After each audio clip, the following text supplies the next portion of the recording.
nuestro panel titulado El trabajo en plataformas digitales trae a colación la gran discusión de las llamadas zonas grises del derecho del trabajo, con la gravedad de que se le aplica las nuevas tecnologías a estas zonas grises del derecho del trabajo, que algunos autores en Latinoamérica lo llaman las aguas profundas del derecho del trabajo, porque esta discusión pone en jaque el elemento característico del contrato de trabajo, como es la subordinación.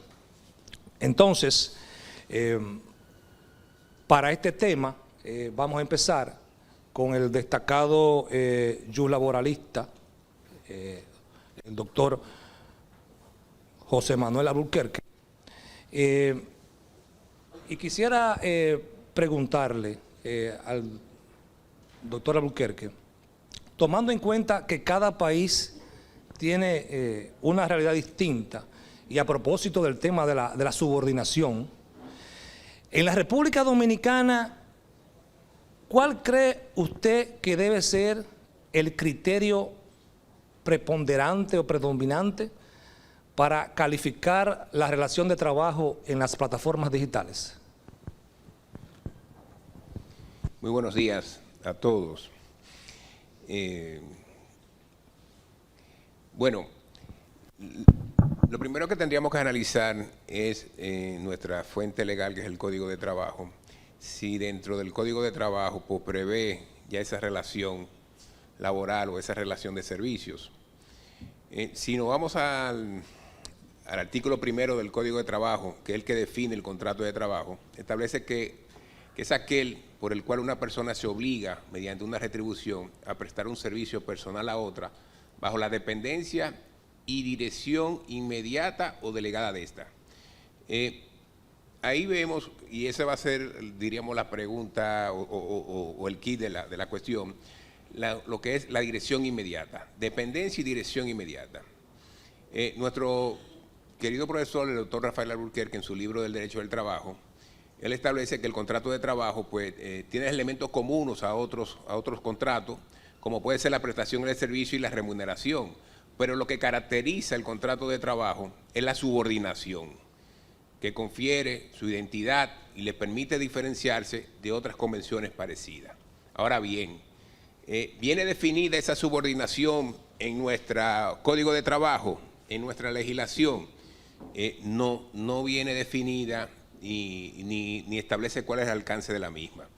Pero la Suprema Corte de Justicia se ha ocupado de definir esa subordinación y ha presentado elementos resaltantes o delatores de lo que puede presentar una subordinación jurídica. ¿Cómo se puede demostrar una subordinación jurídica? Y entre ellas cita el lugar de trabajo, el horario de trabajo, los suministros de instrumentos, materias primas o productos, la exclusividad, la ausencia de personal dependiente y la dirección y control efectivo. Yo me quedo con esas palabras o con esa característica, que es la dirección y el control efectivo. Ahí se demuestra que hay una subordinación jurídica. Entonces, bajo nuestra legislación no queda claro, y bajo nuestra jurisprudencia, si está regido ante una relación laboral los servicios que se prestan mediante plataforma, sobre todo en el caso de los delivery o los de transporte de personas, como es el Uber. Yo lo que he hecho es, pues, vamos a ver qué trato le han dado otras jurisdicciones fuera de la República Dominicana a esta subordinación jurídica de los servicios por plataforma. Entonces pude ver que en España ya hay una ley que prevé y que regula esta relación laboral, y es la Ley 12/2021 del 28 de septiembre del 2021. Esta ley es una ley que modifica 2 artículos del Estatuto de los Trabajadores, y uno de ellos es lo que tiene que ver la relación laboral de aquellas personas que prestan servicio a través de la plataforma en funciones de lo que le llamamos delivery. Yo voy a citar, porque me parece interesantísimo, las razones por las cuales estableció o decidieron legislar en ese sentido en España, que están enunciadas en el preámbulo de esa ley. Lo primero que establece la ley es que las tecnologías de la información y la comunicación han tenido la virtualidad de transformar en todo el mundo las relaciones sociales, los hábitos de consumo, y con ello han generado oportunidades de nuevas formas de negocio que giran, entre otros factores, en torno a la obtención y gestión de datos y a la oferta de servicios adaptados a esta nueva etapa. Nuestro código de trabajo, pues es del año 92, es un código de trabajo que realmente ha ejercido su función de una paz social, una paz laboral en nuestro país, pero indudablemente que tenemos que actualizarlo en ese sentido. Y una de las motivaciones de la ley es que ya esa tecnología pues, ha cambiado el rumbo de las relaciones de trabajo. Continúa la ley que la aplicación de estos medios tecnológicos ha introducido elementos novedosos en las relaciones laborales, cuyas ventajas son evidentes. Las ventajas y consecuencias positivas sobre las condiciones de trabajo de las personas trabajadoras son perfectamente compatibles con la finalidad del derecho del trabajo en su función reequilibradora de intereses, protectora de la parte más débil contractualmente o de gestión de los recursos humanos y mejora de la productividad de las empresas. Continúa en ese preámbulo que esta ley introduce una nueva disposición adicional sobre la presunción de laboralidad de las actividades de reparto o distribución de cualquier tipo de producto o mercancía, cuando la empresa ejerce sus facultades de organización, dirección y control mediante la gestión algorítmica del servicio de las condiciones de trabajo a través de una plataforma digital. Yo me quedo con estas tres palabras que son organización, dirección y control a través de la plataforma algorítmica. ¿Qué quiere decir esto? Que esa ya previó ese legislador español de que esa subordinación jurídica quedaba demostrada cuando esa plataforma organizaba un negocio, organizaba un servicio, lo dirigía, o sea, trazaba las pautas de cómo había que ejecutar ese servicio, lo controlaba porque decide quién presta el servicio y bajo qué condiciones, y también lo sanciona. Lo sanciona porque ellos deciden quién puede o no continuar prestando el servicio en caso de que cometan unas faltas definidas por ella, no tienen que ser faltas establecidas en nuestra legislación laboral. Entonces, esta legislación, esta ley de septiembre de 2021, pues también cita ya una jurisprudencia del Tribunal Supremo de España. Y esta jurisprudencia reitera y enuncia lo siguiente: desde la creación del derecho del trabajo hasta el momento actual, hemos asistido a una evolución del requisito de dependencia-subordinación. Esto es importantísimo resaltarlo, porque denota de que la dependencia, ese requisito de dependencia y subordinación no puede ser el mismo hace 20, 30 años a lo que estamos viviendo hoy en día con las nuevas tecnologías. O sea, la nueva relación laboral no puede ser la misma. Entonces, continúa la sentencia y dice que la dependencia no implica una subordinación absoluta, sino la inserción en el círculo rector, organizativo y disciplinario de la empresa. Ahí vemos donde se define esa subordinación jurídica. O sea, la jurisprudencia española ya definió que una vez esa subordinación se insertara en el círculo rector, organizativo y disciplinario de la empresa, existía, independientemente de cómo se prestara el servicio. Y continúa esta jurisprudencia que en la sociedad postindustrial la nota de dependencia se ha flexibilizado. Las innovaciones tecnológicas han propiciado la instauración del sistema de control digitalizado de la prestación de servicios, la asistencia a una nueva realidad productiva, obligada a adaptar las notas de dependencia y ajenidad a la realidad social del tiempo en que deben aplicarse las normas. Entonces, en acorde a esta legislación implementada en España y esa jurisprudencia también del Tribunal Supremo de España, pues yo veo que hay una necesidad también en nuestro país de intentar legislar esa relación laboral, de que realmente es necesario para la protección de los derechos sociales, la protección de los derechos del trabajador, la protección del usuario, de que haya una legislación que prevea esa relación. O sea, que no se deje al azar, que no se pretende establecer de que nuestra legislación no la protege y que regule la relación. Claro, somos de opinión que debe tener ciertas características este tipo de servicio, como un tiempo mínimo de servicio, un ingreso mínimo de servicio también, y a la vez establecer la protección social de los prestadores de servicios. Muy bien. ¿Por cuánto? Doctor, por último, con usted, brevemente, en 3 minutos, a su parecer, desde un punto de vista social, ¿cuál es la problemática que conlleva o que trae el trabajo en plataformas digitales? Sí, desde el punto de vista social es que indudablemente que el que presta el servicio en una plataforma digital de oficio de repartidor, pues está desamparado de los derechos laborales en primera instancia, o sea, no tiene manera de cómo reclamar ante un tribunal de trabajo, por lo menos amparado bajo la legislación.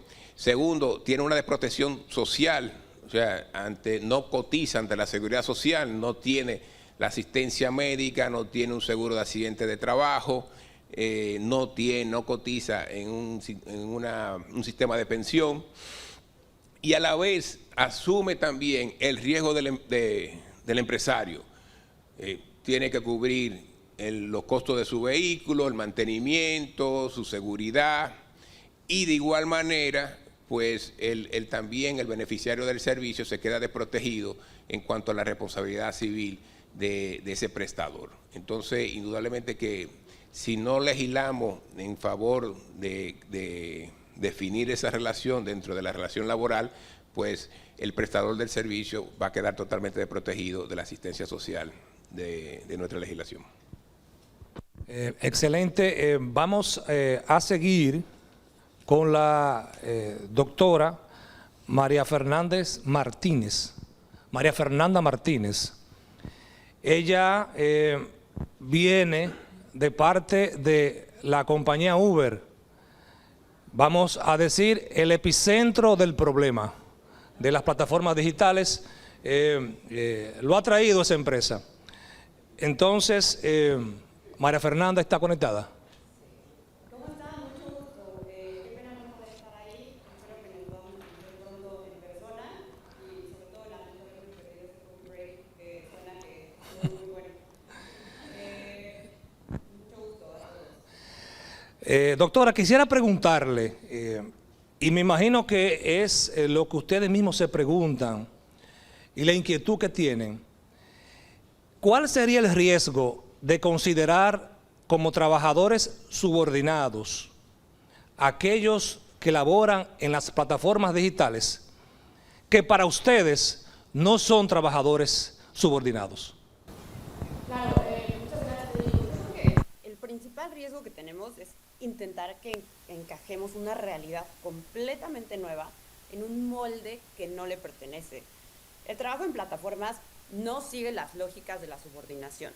Las personas deciden cuándo conectarse, por cuánto tiempo y sobre todo qué viajes aceptan, cuáles rechazan. Y esto no es solamente una percepción subjetiva. El año pasado, el Banco Interamericano de Desarrollo realizó un estudio en el cual entrevistó a miles de conductores y repartidores que usan este tipo de plataformas a lo largo de 12 países en Latinoamérica. Este estudio se llama Conduciendo la Economía Gig, está publicado en la página del Banco Interamericano de Desarrollo, y este estudio nos demuestra que la mediana de uso de plataformas es de menos de 19 horas semanales. Y también la mayoría lo usa para generar ingresos adicionales, y justo lo que más valora de usar este tipo de aplicaciones es la flexibilidad que les da. Y aparte, este mismo estudio nos muestra por qué la flexibilidad es esencial para las personas que usan estas plataformas.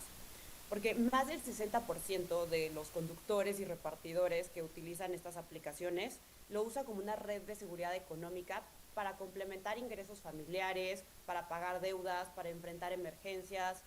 Y estos datos demuestran que es un uso claramente intermitente, autónomo y compatible con muchas actividades. Por eso, cuando las experiencias europeas, justo como la ley Rider en España, forzan una relación laboral rígida, vemos consecuencias muy claras, ¿no? Menos oportunidades, contracción del mercado, mayor informalidad y aparición de esquemas paralelos. Y estos riesgos son mucho más grandes cuando lo extrapolamos a América Latina, donde la informalidad es muchísimo mayor y estos riesgos se multiplican. Y aquí también es muy importante aclarar algo que suele confundirse.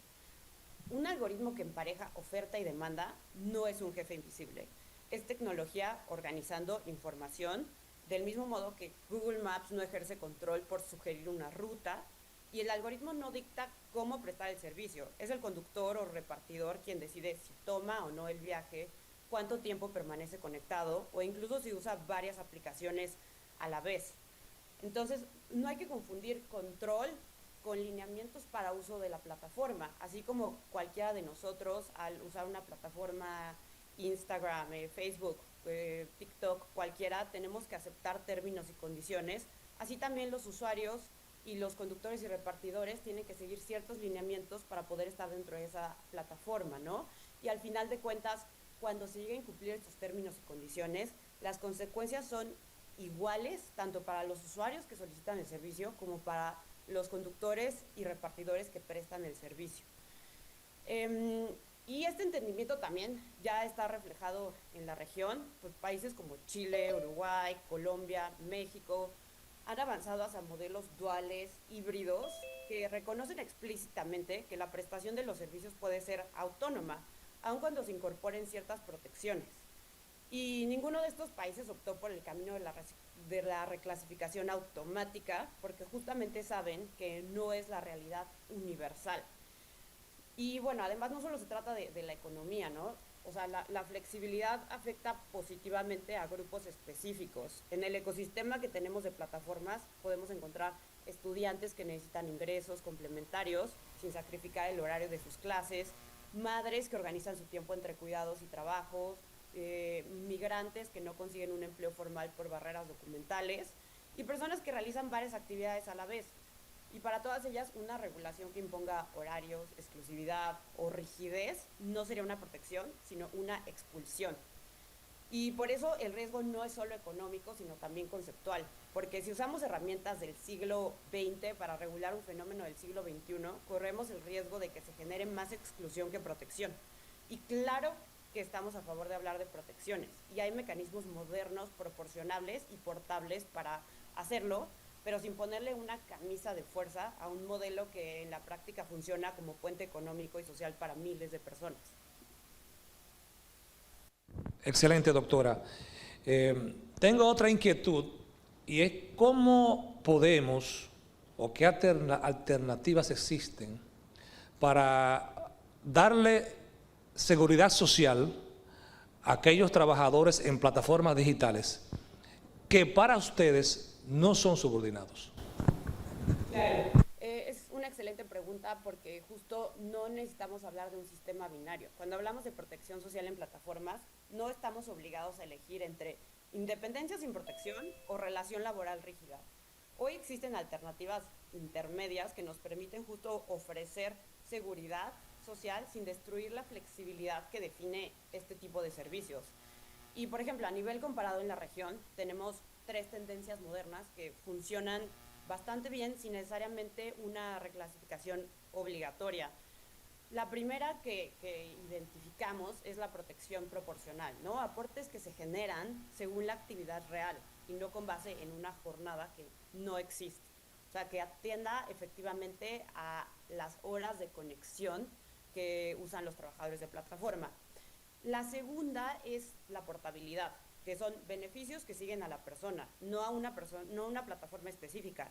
Y esto es fundamental porque justamente estamos en un ecosistema donde muchos de las personas que usan estas plataformas se conectan en más de una aplicación e incluso al mismo tiempo, no tienen exclusividad alguna. Y la tercera es una protección por capas, es decir, ir desbloqueando por capas, seguros de accidentes, acceso a la salud, mecanismos de ahorro flexible, educación financiera. Y si bien estas son tendencias que hemos visto en regulaciones en la región, tampoco quiere decir que sean fórmulas únicas, porque también se debe atender a la realidad y necesidades de cada país, ¿no? Por ejemplo, en República Dominicana tenemos un elemento clave que no se puede ignorar. Y según los datos disponibles de este estudio que mencioné del Banco Interamericano de Desarrollo, alrededor del 76% de los conductores y repartidores del país ya cotiza actualmente en un sistema de pensiones o tiene acceso a un seguro de salud, ya sea porque tienen un empleo formal o porque están afiliados de manera individual. O sea, la base de protección ya existe y es mucho más alta que en otros países de la región. Y esto nos demuestra que necesitamos soluciones locales adaptadas a la realidad dominicana y no copiar modelos diseñados para contextos completamente distintos. Y, por ejemplo, en República Dominicana tenemos además una ventaja que otros países no tienen y no tuvieron, que es el régimen contributivo subsidiado, por ejemplo, que aunque entendemos que no ha logrado tener una implementación y eficacia en la realidad, es un instrumento que ya existe y está diseñado precisamente para personas con ingresos que fluctúan. Y podemos partir de ahí, tomarlo como base y construir un esquema de microaportes por viaje, por ejemplo, o por servicio, donde las plataformas actúen como agentes de recaudación y se garantice trazabilidad y se amplíe la cobertura sin necesidad de imponer una subordinación donde no existe. Y yo creo que la alternativa moderna que tenemos es esa, o sea, una protección adaptada a la realidad, que sea proporcional, portable y viable, y un modelo que reconoce que muchos prestadores ya están cubiertos parcialmente y que complementa lo que existe y que protege sin ponerle esta camisa de fuerza a un trabajo que hoy es una fuente real de ingresos para estudiantes, madres cuidadoras, mujeres, migrantes y personas que dependen de esta flexibilidad para complementar sus ingresos. Muchas gracias, doctora. Vamos a seguir con el doctor Federico Rosenbaum desde Uruguay. ¿Está conectado?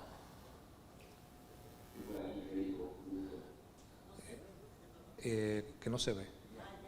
Ok. Doctor, buenos días. Mire, recientemente en su país se aprobó una ley sobre plataformas digitales. Quisiéramos saber cuál ha sido la aplicación práctica de la misma. Bueno, primero muy buenos días para todos. Federico, un gusto reencontrarnos virtualmente al menos. Si me permiten simplemente hacer un agradecimiento especial previo, porque me voy a tomar unos minutos de mi intervención. Claro. Dominicana, doctor Héctor Arias Bustamante, a quien nos hemos encontrado hace algunos meses y lo recuerdo con mucho cariño. Al doctor Javier Suárez, quien tan amablemente también me cursó la invitación para participar con todos ustedes en el día de hoy, a la distancia física, pero bien cerca en el sentimiento de varios colegas y amigos dominicanos, que tengo muy gratos recuerdos de mi último viaje a Santo Domingo, donde nos recibieron muy cálidamente además. Y a mi maestro, el profesor Wilfredo Sanguinetti, con quien compartimos esta mesa, a quien admiro mucho y le estoy muy agradecido también por su apoyo y en mi formación académica y de investigación. Y para responder tu pregunta, Federico, y no extenderme demasiado, simplemente quiero aclarar el contexto también de mi intervención. Yo fui asesor del Ministerio de Trabajo hasta febrero del año 2020 y fui redactor del borrador original del anteproyecto de ley, fue presentado a los interlocutores sociales. Ese borrador fue modificado sustancialmente para ser presentado finalmente al Parlamento y aprobado en lo que hoy conocemos como la nueva ley 20.396 desde el mes de febrero del año 2025. Esta norma de febrero de este año, que es obviamente reciente y también su impacto práctico es reciente y está en etapas iniciales de evaluación, evaluación que lamentablemente en nuestro país no existe una forma de evaluación formal. El Ministerio de Trabajo no ha creado ninguna comisión de seguimiento ni de evaluación de la implementación de esta ley, pero a grandes rasgos tengan presente que esta norma instaura un modelo de protección mínima dual, como bien María Fernanda introducía hoy al comienzo. La ley tiene por objeto establecer niveles mínimos de protección para todos los trabajadores de plataformas, independientemente de su forma de contratación jurídica, independientemente de la calificación jurídica del trabajador dependiente o independiente. Ambos modelos están previstos como legítimos en la propia ley. Este enfoque básicamente se alinea con ese modelo que desde el punto de vista académico varios han propuesto de la creación de un piso mínimo de derechos sin importar cuál es la forma jurídica de relacionamiento entre las partes. O sea que básicamente se instaura una continuidad de la dualidad de contratación. El desafío principal es que la ley no establece criterios claros para lo que es la calificación de ese vínculo jurídico, sino que permite la coexistencia de estos dos modelos, como les comentaba. En la práctica, lo que se prevé es una alta probabilidad de prevalencia del modelo que sigue siendo utilizado desde el comienzo en que las plataformas llegaron a nuestro país en el año 2015, de la figura del trabajador autónomo. Y eso es lo que se sigue viendo reflejado desde el mes de febrero hasta el día de hoy. O sea que podría limitar la formalización que se esperaba, básicamente, y que además fue impulsada por la jurisprudencia, que podré comentar con ustedes un poco más adelante. La ley fue reglamentada por el Poder Ejecutivo a través de un decreto, y este decreto sienta las bases del principio de primacía de la realidad. Es decir, que para la efectiva determinación de la calificación jurídica del vínculo contractual, se van a tener en cuenta los hechos relativos a la ejecución del trabajo y a la remuneración, tal como lo prevé la recomendación 198 de la Organización Internacional del Trabajo. Algunos avances específicos de esta norma. Bueno, la norma introduce algunos derechos específicos que son novedosos, que pueden llegar a impactar en la práctica cotidiana, si se quiere. Un primer derecho relacionado a lo que es la transparencia algorítmica. Se ha detectado como un problema principal de los trabajos mediante plataformas la opacidad de esos algoritmos, es decir, se obliga a informar sobre los sistemas de seguimiento, sobre los sistemas de toma de decisiones automatizadas que afecten las condiciones de trabajo de estos trabajadores, en la asignación de pedidos, en sus ingresos, en las eventuales sanciones, etc. Un segundo conjunto de derechos novedosos refiere al derecho a la explicación. Los trabajadores tienen derecho a obtener una explicación personal sobre cualquier decisión automatizada significativa. Finalmente, una serie de derechos colectivos para los trabajadores autónomos, porque la norma reconoce el derecho a la libertad sindical y a la negociación colectiva de los trabajadores autónomos. Tres grandes grupos de derechos que yo les menciono, que son novedosos, tienen un gran defecto. Desde febrero hasta hoy fueron inaplicados en la práctica.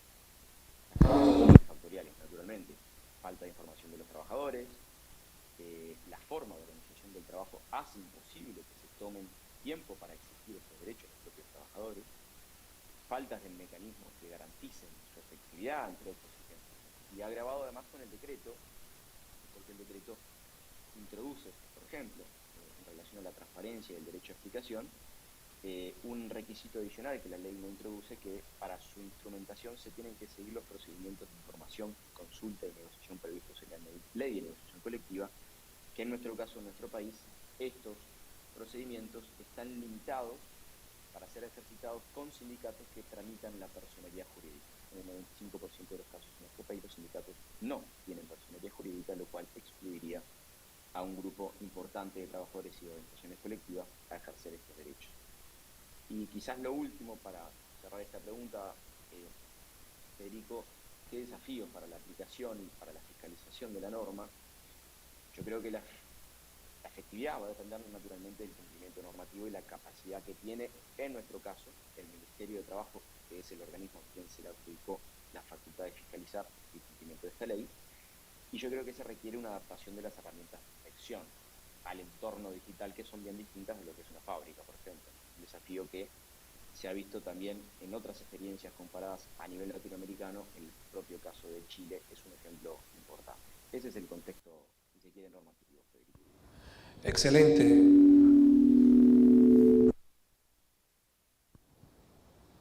Perfecto. Federico, tengo otra pregunta. Aquí en República Dominicana se habla de haz de indicios, al igual que en Francia. Y ustedes en Sudamérica y en su país hablan del test de laboralidad. ¿Cuál ha sido el criterio de los tribunales de Uruguay, la jurisprudencia uruguaya, para determinar si existe subordinación o no en los trabajos en plataformas digitales?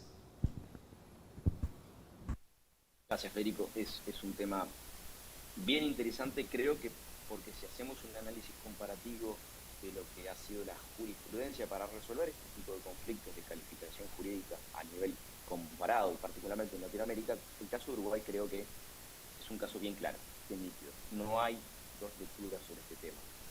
La justicia uruguaya, incluso antes de la sanción de la ley, pero también después de la sanción de la ley, asumió un activismo bastante importante en relación a la resolución de estos problemas.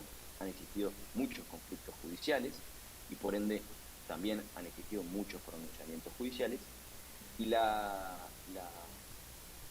llamativo de nuestro país es que la interpretación judicial respecto a este problema ha sido uniforme.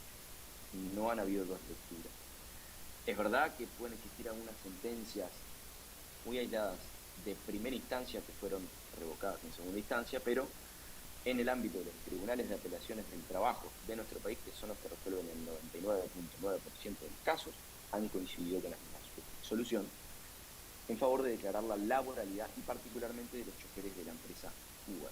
También ahora hay jurisprudencia más incipiente sobre la empresa Pedido Ya, que es una empresa de reparto, donde también parece ser que la tendencia va hacia el mismo camino.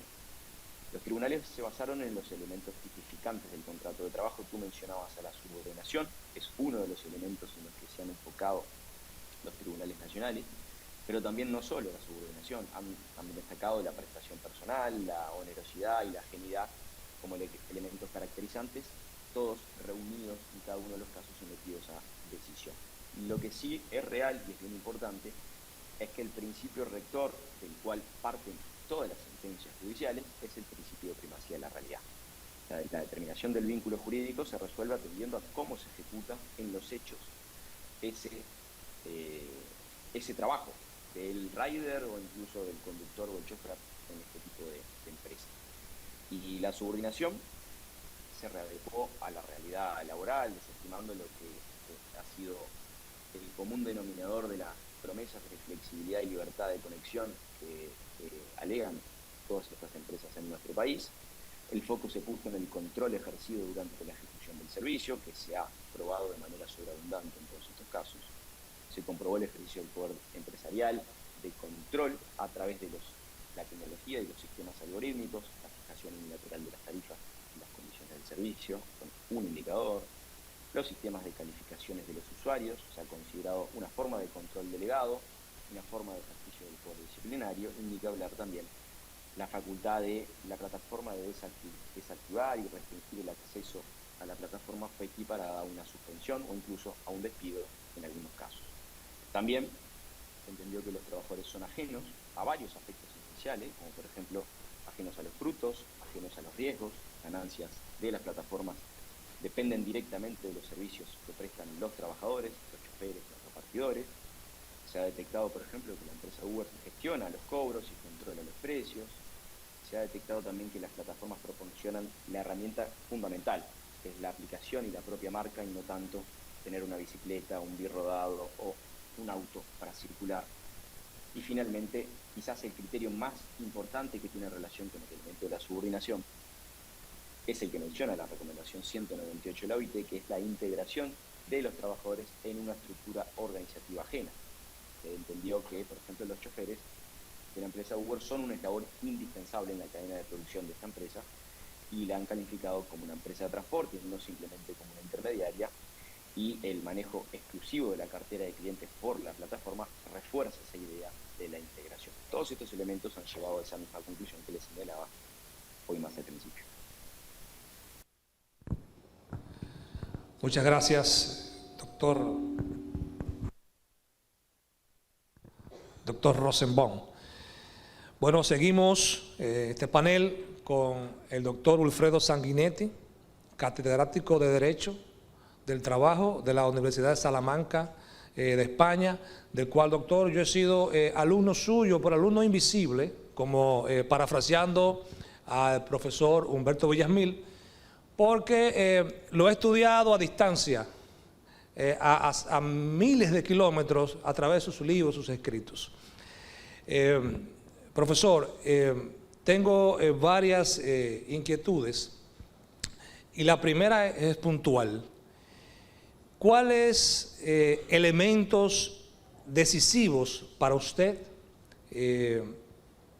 se deben establecer para considerar la existencia del contrato de trabajo en las plataformas digitales?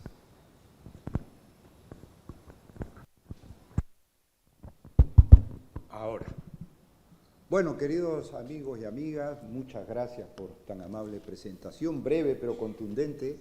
Estoy muy contento de estar aquí con todos ustedes en la República Dominicana, en la tierra del profesor Rafael Albuquerque, que no tenía el placer de conocer personalmente, invitado por la Asociación Dominicana, con tan queridos colegas y amigos, el magistrado Herrera Carbucia, Óscar Hernández, Javier Suárez, que tan amable ha sido, y tantos amigos. Voy a ir directamente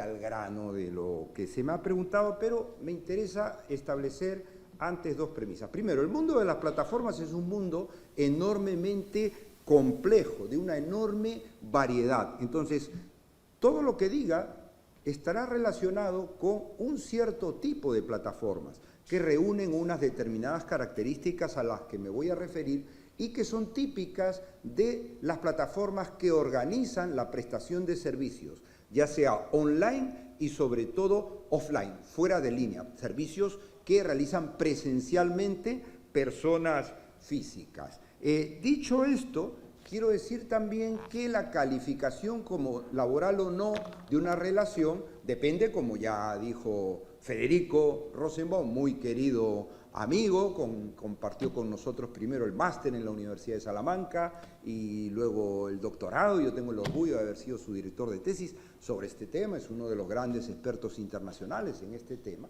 Bueno, como ya dijo Federico, pues esto no depende de lo que quieran las partes, sino de lo que las partes hagan, cómo se comporten efectivamente. Pero teniendo además en cuenta que la categoría de trabajador y la calificación de contrato de trabajo es una categoría y una calificación constitucionalmente condicionadas. ¿Por qué? Porque depende de esa calificación la titularidad de derechos fundamentales. O sea que estamos ante un problema de relevancia constitucional. No solamente ante una cuestión de mera, mayor o menor protección o conveniencia de uno u otro colectivo. Ahora, dicho esto, y entrando ya en el tema, debo decir también que la situación en la que colocan al derecho del trabajo y a la calificación como laboral o no de estas relaciones, en este caso es una situación pues particularmente intrigante. ¿Por qué?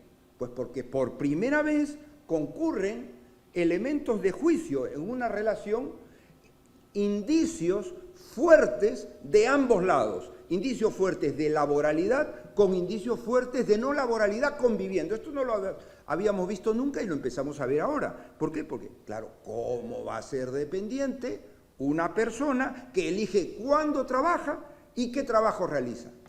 Pero claro, ¿cómo va a ser autónoma una persona que está sujeta a la organización general de la plataforma, que es la que fija los precios, que fija las condiciones y luego le impone unos mecanismos de control especialmente intensos, geolocalización, gobierno a través de algoritmos, encuestas de clientes, etcétera, etcétera? ¿Cómo va a ser autónoma una persona que trabaja en esas condiciones? Todo lo cual supone que ambas partes o ambas calificaciones son razonables prima facie. Hay razones fuertes para considerar que esto es autónomo, esto es trabajo autónomo, y hay razones fuertes para considerar que es trabajo subordinado. Y entonces, claro, la cuestión aquí es, por supuesto, cómo encontrar un criterio en función del cual inclinar una balanza, o para un lado, el de la autonomía, o para el otro, el de la subordinación. Y la respuesta no puede depender de qué lista de indicios es más larga, simplemente, de que hagamos una relación de un lado y del otro y digamos, bueno, pues aquí hay 8, aquí hay 6, por lo tanto, porque esto es una cuestión cualitativa. Y además porque hay muchos indicios que son indicios meramente circunstanciales. Es decir, que el trabajador ponga la herramienta de trabajo, pues es típico de una relación de autonomía, pero puede haber un trabajador subordinado que lo ponga también. No porque ponga la bicicleta va a dejar de ser trabajador subordinado, por supuesto. Entonces, ¿cuál es la respuesta a esta cuestión? Bueno, desde mi punto de vista, lo que hay que hacer es examinar globalmente los indicios, todos los indicios, y no aisladamente o unos u otros. Y hay que determinar el papel que esos indicios cumplen, no solos, sino dentro de la economía o el equilibrio global de la relación. Es decir, ¿qué papel cumplen las dos libertades de elección de franja y elección de pedidos en una relación sujeta a la organización general de la plataforma y a controles que podemos calificar de férreos? ¿O qué papel cumple esa organización general del trabajo por la plataforma y esos férreos mecanismos de control en una relación que tiene esas dos libertades de por medio? Y por supuesto, en los dos casos, la clave está, más que en los indicios positivos, que los hay de los dos lados, en los indicios negativos, en los argumentos en contra, es decir, en cómo conseguimos nosotros explicar la presencia de los indicios contrarios. Podemos explicar desde la perspectiva de la relación de trabajo autónomo por qué hay esos mecanismos intensos de control, o podemos explicar desde la perspectiva del trabajo subordinado por qué hay esos mecanismos de esas libertades. Y aquí la explicación que han dado los tribunales de varios países europeos, incluida España, es una respuesta muy clara. Aquí lo que ocurre es que esas libertades de elección no son libertades reales. ¿Por qué? Porque los sistemas de control, de los cuales se derivan puntajes que el algoritmo termina por asignar, a los que el algoritmo termina por asignar consecuencias en la relación laboral para elegir pedidos e incluso para mantenerse dentro de la plataforma, unida al pago por servicio al cual se accede por ese puntaje, termina por hacer innecesaria un control constante o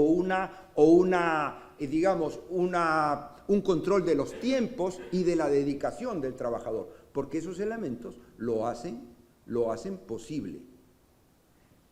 Frente a esto, yo creo que está claro que no es posible, y por eso no se ha hecho, explicar lo contrario.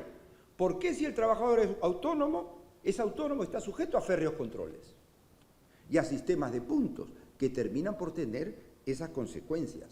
Es decir, lo decisivo es el análisis conjunto de todos los indicios, lo que mi compañero de la Universidad de Trento, el profesor Noble, llamaría ese análisis tipológico funcional y la determinación del papel que cada uno de esos indicios cumple dentro del equilibrio total de la relación. Y a esto es lo que tenemos que ver, no cada indicio por separado, sino todos en conjunto, evitando las calificaciones a partir de indicios de un lado o del otro, sino advertir globalmente cuál es la lógica del sistema y cómo desde un lado explicamos o neutralizamos los del otro o no podemos hacerlo.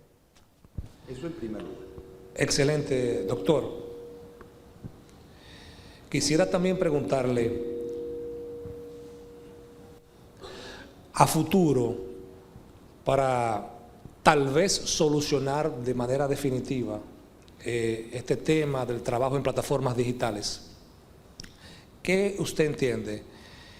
¿Se debe crear un modelo híbrido con nuevas protecciones, que combinen nuevas protecciones, o debemos reafirmar definitivamente la subordinación jurídica tradicional tal cual la conocemos hoy? Bien, bueno, para empezar, esto no depende de lo que nosotros creamos, depende de la realidad de las cosas. y de la aplicación de normas laborales y de preceptos constitucionales que reconocen la titularidad de derechos. Esto en primer lugar. Ahora, dicho esto, yo creo que una adecuada regulación del trabajo en plataformas debería distinguir dos niveles o capas de regulación diferenciada.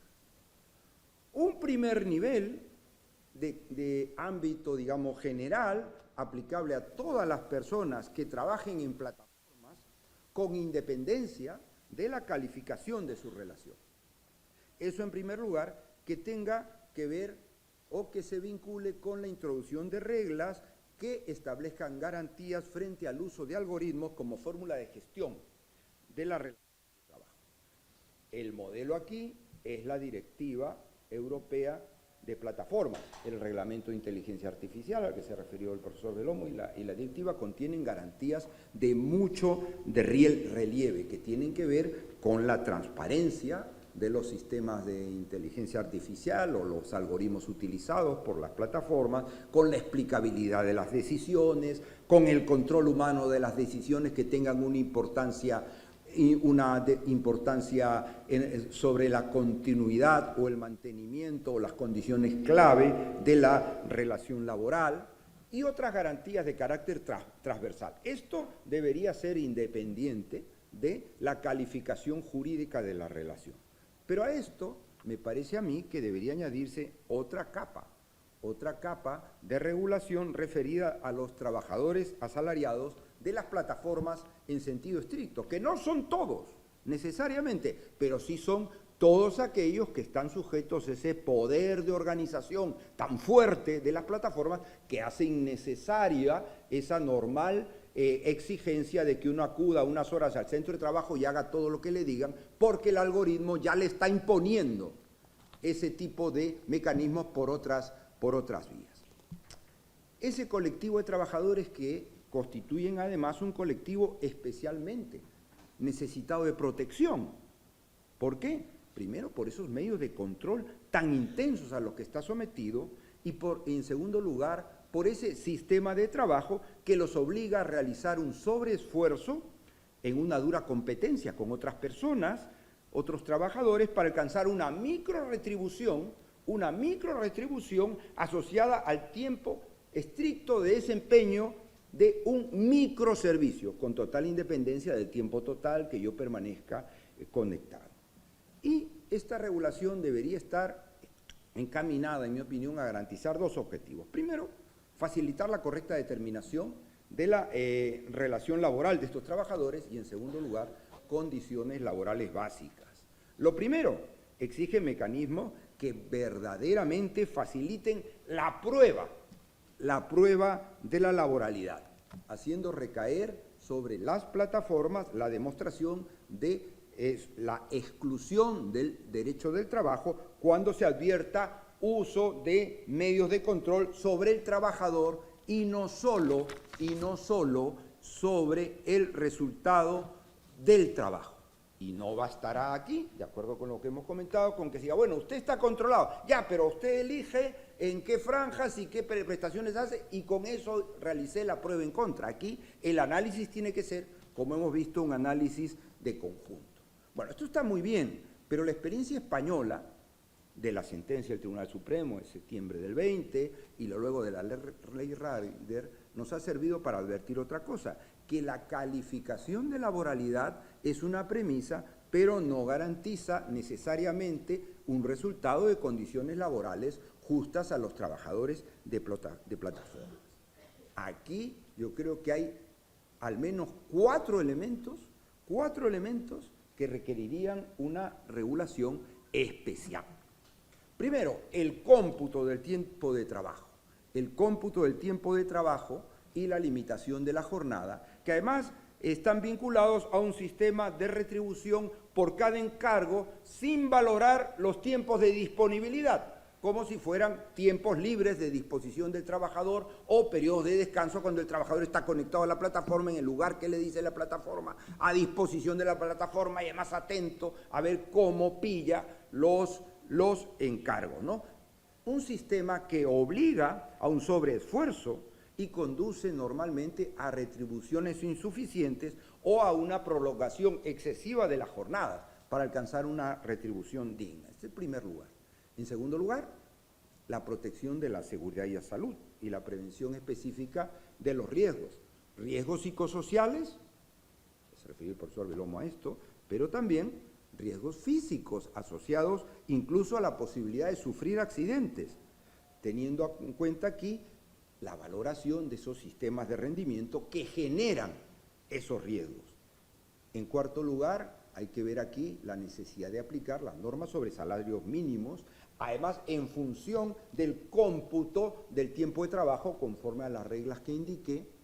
Y por último, la plena garantía de los derechos colectivos para los trabajadores de plataformas y la promoción de una gobernanza colectiva de la gestión algorítmica, con mecanismos que vayan más allá de la mera transparencia informativa, que desde luego es muy importante, pero que los representantes de los trabajadores sepan o conozcan las reglas básicas de funcionamiento del algoritmo no va a impedir que los trabajadores corran riesgos y estén sometidos a sobreesfuerzos si ese algoritmo está calculado de una manera que impone esos ejercicios. Para eso se necesita derechos de codeterminación fuertes.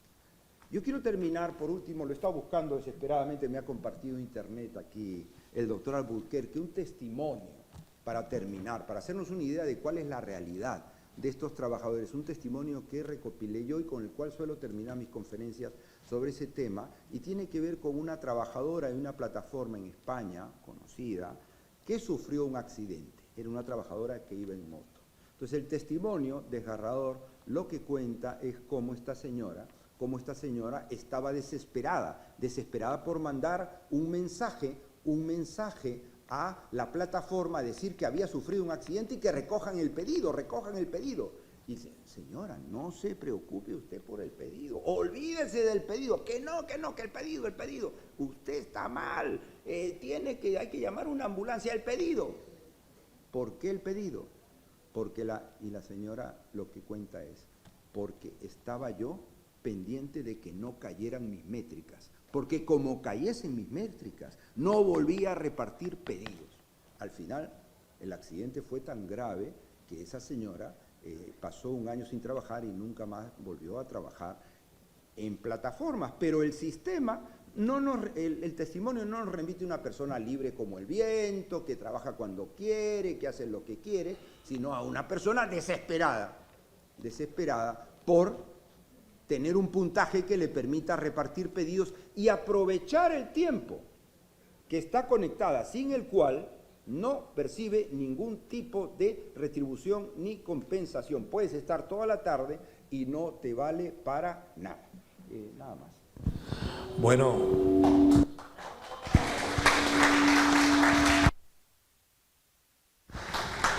Muchas gracias a los panelistas.